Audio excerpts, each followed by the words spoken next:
Namaskar. Hello. Welcome to my YouTube channel Law Time. This is Harsha Mahajan and today I am going to discuss about Juvenile Justice Care and Protection of Children Act 2015. ये act judiciary और MPADPO के लिए बहुत ही important है। साथ ही में जो students अभी अंडर ग्रेजुएट में हैं, जो BLLB, LLB, BB LLB कर रहे हैं, उन्हें सेमेस्टर में भी अगर JJ एक्ट है तो वो भी इस वीडियो से गाइडेंस ले सकते हैं, उन्हें काफ़ी हेल्प मिलेगी। मैं बहुत ही इजी वे में पूरा JJ एक्ट डिस्कस करने वाली हूँ। मैं अप्रॉक्स 7 से 8 वीडियो की पूरी सीरीज बनाऊंगी। आज हम इसका पार्ट फर्स्ट लेकर आए हैं। आज हम पूरा JJ एक्ट का ओवरव्यू लेंगे और JJ एक्ट का एक चैप्टर डिस्कस करेंगे। आने वाले वीडियोस में हम और डिटेल में JJ एक्ट को समझेंगे और इसके बारे में और चर्चा करेंगे। तो लेट्स गेट स्टार्टेड।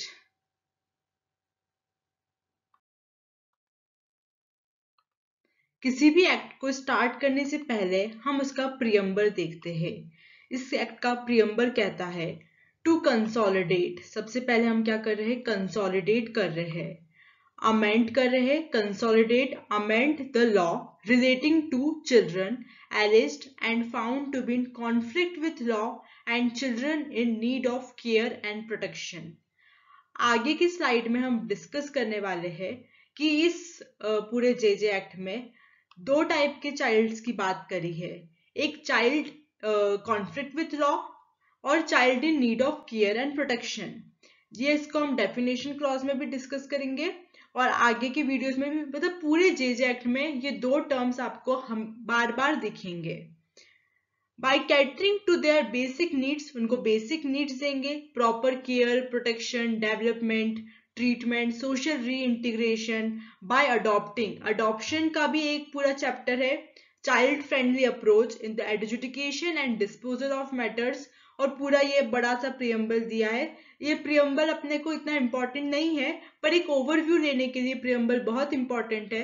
तो मैं आपको एक शॉर्ट में बता देती हूँ कि प्रियम्बल क्या कह रहा है। तो प्रियम्बल यही कह रहा है कि हमको जो भी बच्चे हैं जो कि कॉन्फ्लिक्ट विथ लॉ हो गए हैं, मतलब किसी कारण से वो किसी गलत एक्टिविटी में या कुछ उनने क्राइम किया है जिससे क्या हो गया, उनसे कुछ बाय मिस्टेक उनसे कुछ लॉ ब्रेक हो गया है उनके इनोसेंस में, तो उनको हम क्या करेंगे? प्रॉपर केयर देंगे, उनको हम प्रोटेक्शन देंगे, उनका हम डेवलपमेंट करेंगे। उनको अब हम अक्यूज की तरह से नहीं देखेंगे कि ये एक अक्यूज्ड है, हम उसे ऐसे ट्रीट करेंगे कि ये एक बीमार व्यक्ति है और उसे हमारी केयर की जरूरत है, उससे कुछ भूल हो गई है तो उसे केयर की जरूरत है। बेसिकली इस एक्ट का जो मेन ऑब्जेक्ट है वो ये है। नेक्स्ट हम बात करेंगे, नेक्स्ट प्रियम्बल अभी भी कंटिन्यू है। प्रियम्बल में बोला गया है, कुछ आर्टिकल्स की बात करी है जो कि कॉन्स्टिट्यूशन ऑफ इंडिया से लिए है। आर्टिकल 39, आर्टिकल 45, आर्टिकल 47, आर्टिकल 15(3) का क्लॉज E एंड F। ये सारे आर्टिकल्स वेरी इंपॉर्टेंट है। ये ऑब्जेक्टिव में क्वेश्चन आ सकता है कि कौन कौन से कॉन्स्टिट्यूशन के आर्टिकल से JJ एक्ट में हेल्प मिल रही है। नेक्स्ट ये जो डेट है, convention on the rights of child. JJ act कैसे आया था? तो JJ एक्ट आया था convention on the rights of child की वजह से, जो कि 11 दिसंबर 1992 को हुई थी। कहाँ पर हुई थी? जनरल असेंबली ने general assembly of United nation ने ये करी थी। और ये कहाँ पर हुई थी? ये इस कन्वेंशन की वजह से क्या हुआ था कि ये JJ एक्ट आया था।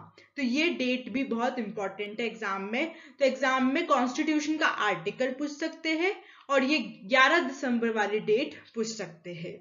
नेक्स्ट, अभी प्रियम्बल कंटिन्यू है। अगर आप चाहे तो इस प्रियम्बल को रीड कर सकते हैं, पर मैंने उसको समराइज्ड वे में उसका जो मेन ऑब्जेक्ट है वो बता दिया है। इसमें नोट करने वाला ऐसा कुछ भी नहीं है। ये कुछ कन्वेंशंस हुए थे, इसको आप नोट कर सकते हैं, पर ये इतने इंपॉर्टेंट नहीं है। नेक्स्ट हम बात करेंगे की points to remember for exams. अभी तक आपको मेरे वीडियोस देख के समझ में आ गया होगा कि ये स्लाइड कितनी इंपॉर्टेंट होती है। ये स्लाइड वेरी इंपॉर्टेंट है। इसमें हम सारे एग्जाम पॉइंट ऑफ व्यू से क्वेश्चंस देख रहे थे कि क्या क्या आ सकते हैं और जो रटने वाली चीजें हैं। एसेंट कब मिली थी? 31 दिसंबर 2015। केम इनटू फोर्स 15 जनवरी 2016। ये जो क्वेश्चन है 15 और 16 ये आपको एग्जाम में कंफ्यूज करेगा और तब आप हर्षा मैम को याद करोगे कि हर्षा मैम ने बोला था कि ये कंफ्यूज करेगा। 2015 और 16 इसे आप अच्छे से याद करके जाइए, ये एग्जाम में आपको कंफ्यूज करने के लिए ऑप्शन आएगा, 2015 भी आएगा और 2016 भी आएगा और फिर वही कंफ्यूज करेगा। तो एसेंट है 2015 और केम इनटू फोर्स है 2016।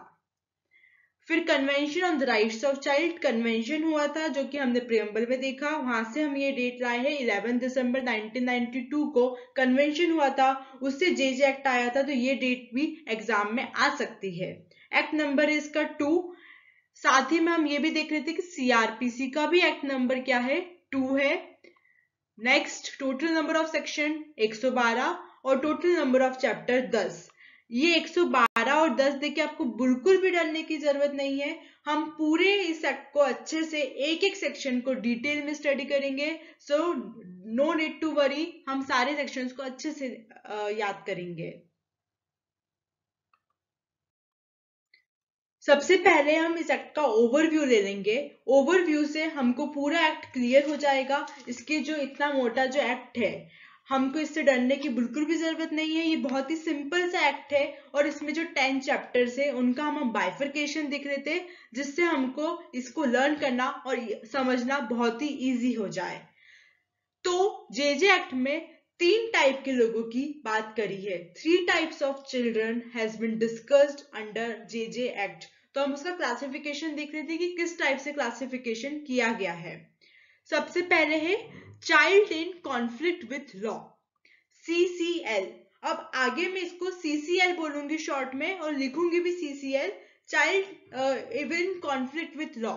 Child in conflict with law से अगर हम देखें तो अगर हम किसी चाइल्ड ने कुछ क्राइम किया है तो हम उसे क्या अक्यूज बोलेंगे? नहीं, उसे हम अक्यूज नहीं बोलेंगे, उसे हम बोलेंगे उससे क्या हो गया है, किसी विधि की भूल हो गई है, कुछ कॉन्फ्लिक्ट हो गया है और उसे हमें क्या प्रोटेक्शन देने की जरूरत है, उसे रिहैबिलिटेशन देने की जरूरत है और उसे हम एज अ बीमार पर्सन की ट्रीट करेंगे कि उसमें इनोसेंस की वजह से उससे कुछ भूल हो गई है, तो अब उसको हम क्या करेंगे, उसका ट्रीटमेंट करेंगे, उसको प्रोटेक्शन देंगे। ये पूरा एक्ट में जे एक्ट में बात करी है।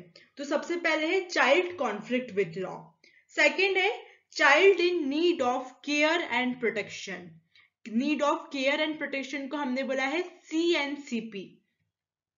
ऐसे चाइल्ड है जिनको क्या है, नीड है केयर एंड प्रोटेक्शन की, ये नेग्लेक्टेड चाइल्ड है, अबंडेंट चाइल्ड है, इनके पेरेंट्स ने इनको पूरा छोड़ दिया है, इनका कोई भी देखभाल करने वाला लीगल गार्जियन, नेचुरल गार्जियन कोई भी नहीं है, तो ये क्या हो गए, need of care and protection की इनको जरूरत है। फिर है child legally free for adoption. ऐसे चाइल्ड है जो कि क्या है, लीगली फ्री फॉर अडॉप्शन है, इनका अडॉप्शन की जरूरत है, इनके भी पेरेंट्स नहीं है, ये ऑर्फन है, इनको लॉ ने डिक्लेयर कर दिया है कि आप इसको अडॉप्ट कर सकते हैं। ये इसको हम और डिटेल में बात करेंगे। फिर है ये थोड़ा सा अलग है, ये 3 टाइप्स ऑफ चिल्ड्रन है। और फोर्थ में है ऑफेंस अगेंस्ट चाइल्ड। इसमें क्या हुआ है कि चाइल्ड के अगेंस्ट में ऑफेंस हुआ है, यहाँ पे क्या हो रहा है, चाइल्ड खुद ऑफेंस कर रहा है, यहाँ पे चाइल्ड के अगेंस्ट में ऑफेंस हुआ है। तो अगर आपने आईपीसी पढ़ी होगी या फिर आईपीसी आप मुझसे आने वाले वीडियोस में पढ़ेंगे तो आईपीसी से आपको ये बहुत अच्छे से क्लियर हो जाएगा। इसमें क्रूएलिटी, अबेटमेंट, वही सारी चीजें दी है जो कि आईपीसी में जो सेक्शन दिए हैं वही इन्होंने बात करी चैप्टर 74 से सेक्शन 74 से सेक्शन 79 में। चैप्टर 9 में ये एक है, छोटा सा चैप्टर है, ये इसमें भी कोई लोड लेने वाली बात नहीं है। जो इम्पोर्टेंट है, ये इम्पोर्टेंट 3 चीजें हैं, इससे ही क्वेश्चन आएगा और यही चीजें हमको कंफ्यूज करेगी जो हम धीरे धीरे आराम से डिस्कस करेंगे। अब हम एक चीज देखते हैं, चाइल्ड कॉन्फ्लिक्ट विथ लॉ। अगर कोई चाइल्ड कॉन्फ्लिक्ट विथ लॉ हो जाता है, अब हम इसका चैप्टर देखते हैं। तो चैप्टर 3 है juvenile justice board. Juvenile justice board chapter 3 में बताया है, सेक्शन 4 से लेकर 9 तक है। अगर जुवेनाइल जस्टिस बोर्ड किसके लिए बनाते हैं, तो जुवेनाइल जस्टिस बोर्ड बनाते हैं CCL वाले बच्चों के लिए।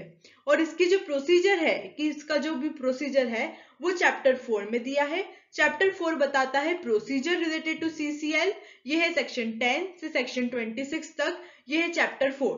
तो चैप्टर 3 और चैप्टर 4 को आपको साथ में रीड करना है। इतना समझ में आ गया आपको। नेक्स्ट है child in need of care and protection, CNCP। CNCP है तो चाइल्ड वेलफेयर कमिटी, इसके लिए क्या बनाएंगे, एक वेलफेयर कमिटी बनाएंगे। वेलफेयर कमिटी चैप्टर 5 में डिस्कस करी है 27 से 30 सेक्शन तक, और इसकी जो प्रोसीजर है वो चैप्टर 6 में डिस्कस करी है 31 से 38 तक। तो ये चैप्टर 3 एंड 4, 5 और 6 इन दोनों को साथ में रीड करना है। और इन सब के लिए क्या है, इन सब के लिए है रिहैबिलिटेशन, जो कि चैप्टर 7 में डिस्कस किया है। अडॉप्शन में 3 टाइप की चीजें बात करी है, specialised adoption agency, SAAs specialised adoption agency, जो कि सेक्शन 65 में डिस्कस करी है। ये सिर्फ एक ओवरव्यू है, हम आगे और डिटेल में स्टडी करेंगे इसको। फिर है सेक्शन 67 और सेक्शन 68।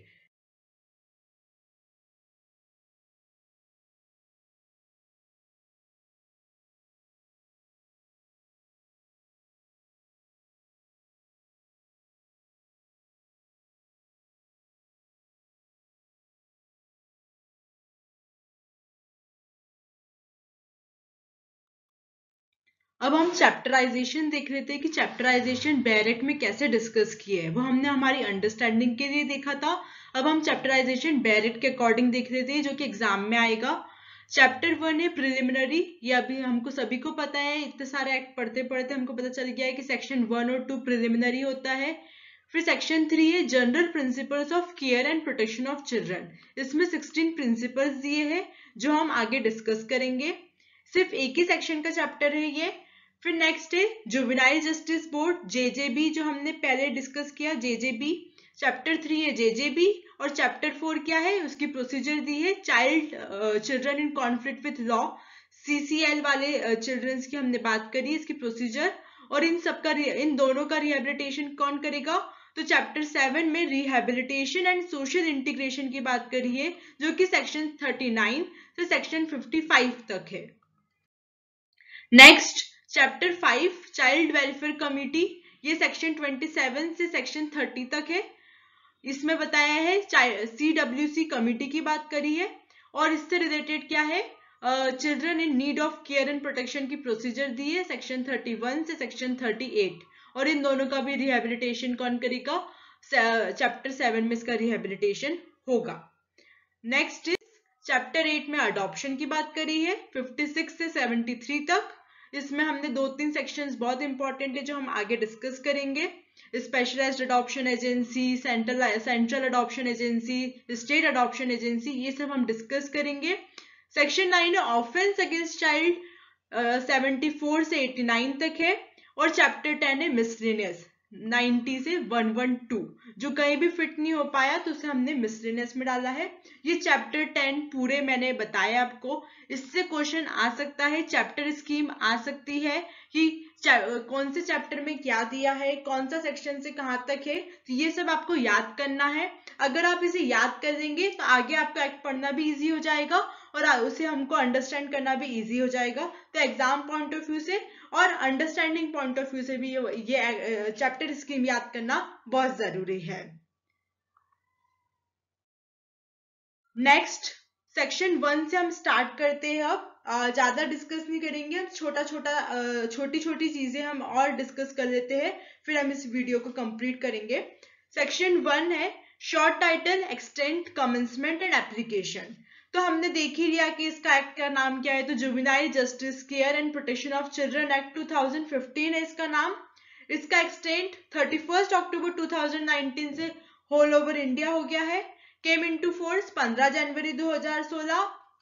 और ये जो प्रोविजंस है child in need of care and protection of children पे तो अप्लाई होगा ही होगा, children in conflict with law पे भी होगा, और किस पे हो सकता है, जिनको एप्रीहेंशन है, डिटेंशन, प्रोसिक्यूशन, पेनल्टी और इम्प्रिजनमेंट, रिहेबिलिटेशन, सोशल इंटीग्रेशन, इन सारी चीजों पे भी ये एक्ट क्या होगा, अप्लाई होगा। तो ये सेक्शन भी बहुत इंपॉर्टेंट है। नेक्स्ट सेक्शन है डेफिनेशंस। डेफिनेशंस मैं सारी डिस्कस नहीं करने वाली हूँ, मैं सिर्फ इंपॉर्टेंट डेफिनेशंस आपको बता दी है। ये जो डेफिनेशंस है ये इंपॉर्टेंट है, इन्हें आप हेड नोट से याद कर सकते हैं और इसको आप अंदर भी स्टडी कर सकते हैं। डेफिनेशंस को मैं ज्यादा डिस्कस नहीं करने वाली हूँ। सेक्शन 2 सबसेक्शन 1 में अबंडेंट चाइल्ड बताया है। अबंडेंट चाइल्ड में उन्होंने बताया कि जिसके लीगल रिप्रेजेंटेटिव भी नहीं है, नेचुरल गार्जियन भी नहीं है और कोई भी देखभाल करने वाला नहीं है, तो वो एक अबंडेंट चाइल्ड को माना गया है। आफ्टर केयर मीन्स अगर उसने कुछ क्राइम कर दिया है, कुछ उससे गलती हो गई है, तो उसको आफ्टर केयर दिया जाएगा, प्रोटेक्शन दिया जाएगा, रिहेबिलिटेशन दिया जाएगा। सबसेक्शन 8 में बैगिंग डिफाइन है। बैगिंग में वही उन्होंने बताया है कि बैगिंग की जनरल डेफिनेशन है। फिर चाइल्ड की डेफिनेशन दी है 12 में, child in conflict with law और child in need of care and protection और कोर्ट। ये सारी डेफिनेशंस बहुत इंपॉर्टेंट है, हेड नोट से भी और अंदर से भी बहुत इंपॉर्टेंट है, पर डेफिनेशंस में ज्यादा डिस्कस नहीं करूंगी। नेक्स्ट, ये जो साइड है ये बहुत ही इंपॉर्टेंट है। Heinous offense, serious offense और petty offense. 3 types of offenses has been discussed under this act. 33, 54, 45 और 35 में जुवेनाइल दिया है, तो ये बहुत ही इंपॉर्टेंट है, इसको आपको याद करना है। Heinous offense means 7 years और मोर जिसमें पनिशमेंट है। सीरियस ऑफेंस मतलब जो 3 to 7 years के बीच में है पनिशमेंट, और पैटी ऑफेंस नाम से समझ में आ रहा है जिसमें अप टू 3 years तक की पनिशमेंट है, तो वो हो जाएंगे पैटी ऑफेंस। और जुवेनाइल मीन्स जो कि child below 18 years of age है, वो हो जाएगा juvenile. Next chapter 2 general principles of care and protection. ये सिर्फ एक ही सेक्शन का है, सेक्शन 3। इसमें बताया है जनरल प्रिंसिपल्स बताए हैं जो कि एडमिनिस्ट्रेशन ऑफ दिस एक्ट के लिए इंपॉर्टेंट है। 16 प्रिंसिपल्स दिए हैं। ये एग्जाम में एक आधी को मिसिंग कर देंगे और बोलेंगे मतलब ऐसा क्वेश्चन आ सकता है, 4 ऑप्शंस देंगे, उसमें से 3 ये रहेंगे और एक नहीं रहेगा, और पूछेंगे कि कौन सा प्रिंसिपल नहीं है। तो ये इसको जो प्रिंसिपल है ये हेड नोट से याद करना थोड़ा जरूरी है। जनरल है, लॉजिकली भी हो जाएगा। Presumption of innocence, dignity and worth, participation, principle of best interest of the child, family responsibility, principle of safety, positive measures, principle of non stigmatising semantics. Non stigmatising means कि उस पर कुछ भी कलंकित नहीं करेंगे, उसको ऐसा नहीं बोलेंगे कि अरे ये तो चोर है, ये तो वो है, उस पर ऐसे कुछ भी टीका टिप्पणी नहीं करेंगे। Next, principle of non waiver of rights, equality, non discrimination करेंगे, उसको प्राइवेसी दिया जाएगा, कॉन्फिडेंशियलिटी, इंस्टीट्यूशनलाइजेशन, बहुत सारे इंस्टीट्यूशन की हम बात करेंगे अभी, रिपार्टिएशन एंड रिस्टोरेशन, उसको फिर से उसकी फैमिली से मिलाएंगे, उसको वापस से सोसाइटी से मिलाएंगे, उसको रिस्टोर करेंगे सोसाइटी में, उसको फिर से एक फ्रेश स्टार्ट देंगे। Principle of diversion and principle of natural justice. ये 16 प्रिंसिपल से ये एग्जाम में आ सकते हैं, तो इसे आप थोड़ा सा देख लीजिए, ज्यादा इंपॉर्टेंट नहीं पर आ सकते हैं। Next chapter is chapter 3। Chapter 3 juvenile justice board की बात करता है।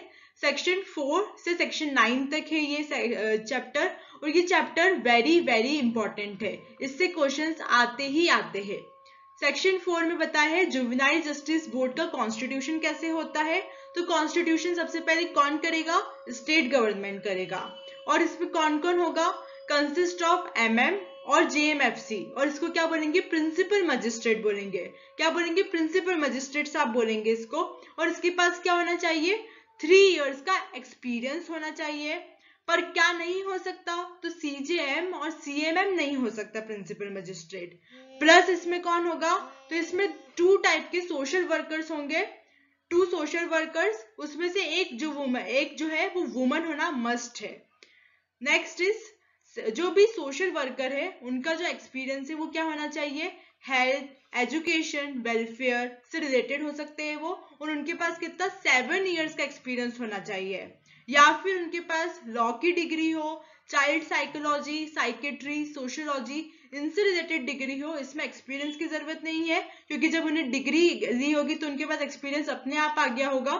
तो अगर इनके पास इसकी डिग्री है तो एक्सपीरियंस की जरूरत नहीं है, या फिर उनको 7 years का एक्सपीरियंस जो है मस्ट है, 7 years का एक्सपीरियंस। तो इसमें कौन कौन होगा, एक हमने बात करी प्रिंसिपल मजिस्ट्रेट की बात करी, और एक हमने बात करी 2 सोशल वर्कर्स। तो टोटल कितने हो गए? 1 + 2, 1 + 2 3 मेंबर्स होंगे इसमें, 1 + 2। ये है constitution of juvenile justice board. Next is following persons are not eligible to become member of JJB. अगर इन्होंने ये 4 चीजें करी है, ये 4 चीजें करी है, तो अब वो क्या बनेंगे? जेजेबी के मेंबर नहीं बन सकते, ना ही वो मजिस्ट्रेट बन सकते हैं, ना ही वो मेंबर बन सकते हैं। तो वो क्या चीजें हैं? उनने अगर वायलेशन ऑफ ह्यूमन राइट्स किया है, ऐसा कुछ काम किया जो कि मॉरल टर्पिट्यूड है। मॉरल टर्पिट्यूड मतलब कि जो मॉरली थोड़ा गलत है, कुछ ऐसे वुमेन से रिलेटेड कुछ उनने ऑफेंस किया है, या ऐसा कुछ किया है जिससे थोड़ा मॉरली हम उसको गलत मानते हैं, तो वो होता है मॉरल टर्पिट्यूड।